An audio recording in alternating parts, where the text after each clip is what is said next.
Hi, welcome to my YouTube channel. ඔයාලත් එකතු වෙලා ඉන්නේ අංජලි ආර්ට් ඩිසයින් YouTube channel එකත් එක්ක.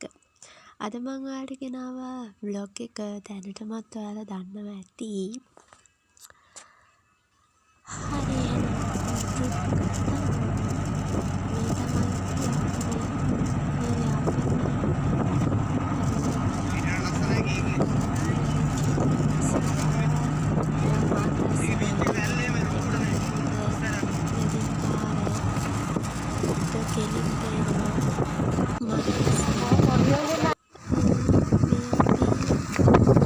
අපිට පාලමක් හම්බෙන්නේ ඉන්නේ වෙලාවේ නතර වෙලා වාහනේ බලලා ඒක උඩ ටිකක් ඇවිත්තා.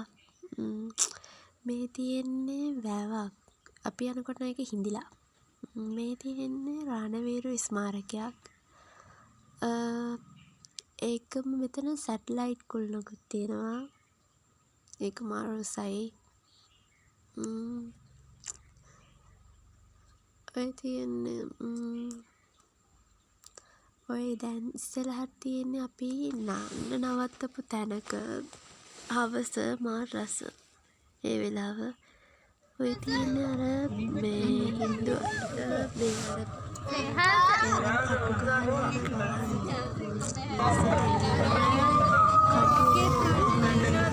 අර අම්මෝ ඒක නම් මේ තියෙන්නේ අපි නාගදීපෙට යන්න එතන මේ බෝට්ටු වෙනකන් හිටපු වෙලාව එතන මාර සෙනඟ හිටියා.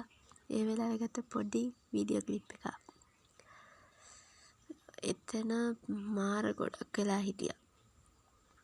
ඔයාලා යනවා නම් උදේ යන්න.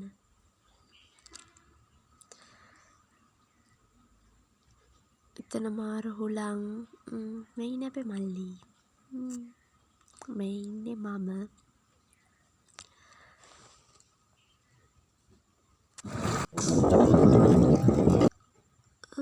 දැන් නම් අපි බෝට්ටුව ඇවිල්ලා අපි බෝට්ටුවේ යන ගමන්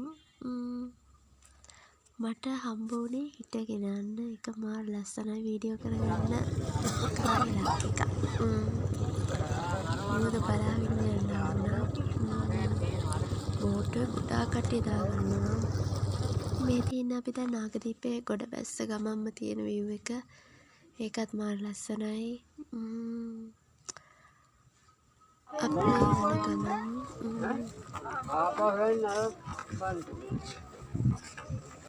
මේ තියෙන නාගදීපට ඇතුළු වුණාම තියෙන view එක දොරටුව. අර එතන වෙනම කලර්ස් වර්ණ ඒක අමුතුම එකක්. අපිට හම්බ වෙනවා යනකොටම පෙන 7ක් තියෙන නාගයෙක් එක්ක බුදු පිළිමයක්. ඒකත් වතුර යනවා. ඒකින් ලස්සනයි.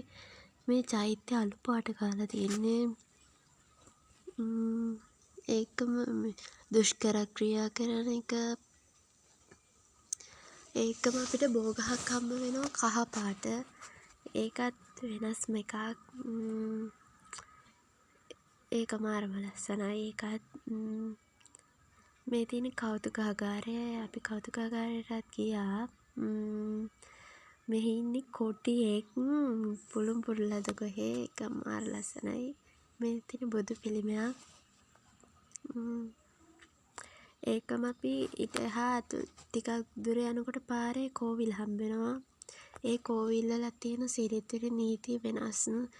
පිරිමි අය උඩ ටී-ෂර්ට් එක ගලවලා යන්න ඕනේ.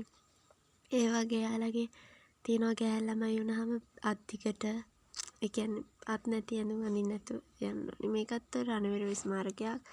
මේ තියෙන්නේ අර නිලාවේලි විල් කියන්නේ එන්න එක. මේක මාර ගැඹුරු ඇති.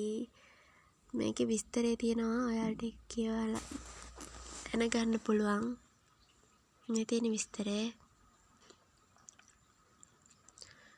ඔය තියෙන්නේ විල. අපිට උඩින් ඉඳලා බලන්න පුළුවන්. මේ තියෙන්නේ නල්ලුරු කෝවිල. ඒක ඇතුළ අපිට කෝවිල ඇතුළ වීඩියෝ කරන්න දෙන්නේ නැහැ. මේ විදිහට ෆොටෝ තමයි තියෙන්නේ. ඒකත් අර යාළගේ චාරිත්‍ර වාරිතේවත් හරි අමුතුයි. යනකොට සීනුව ගහන්න ඕනේ. මගේ ෆස්ට් ටයිම්. මේ තියෙන්නේ අපි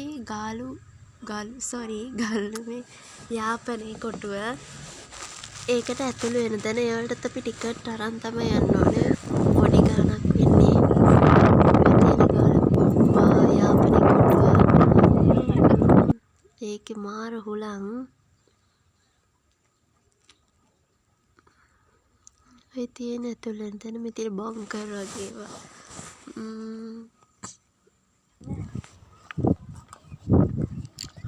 පොඩි වීඩියෝ ක්ලිප් එකක්. හුලං මේ තියෙන ගාලකොට එක ලස්සනයි.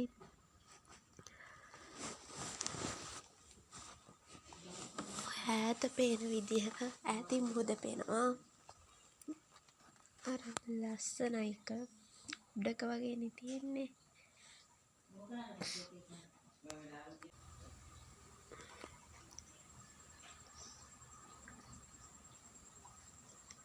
මේක මාර ලස්සනයි. හිතට මාර නිදහසක් එනවා. ඇතුළේ නිකන් පිට්ටනි වගේ. මේක මාර ලස්සන ට්‍රිප් එකක්.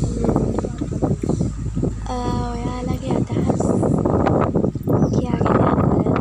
මේක වැඩි හරියක් දැන් මේ මගේ මෙමරි එකක් විදිහට. මේ වගේ වීඩියෝ ආයෙත් දවසක ගේන්නම්. ඔයාලගේ අදහස් කමෙන්ට්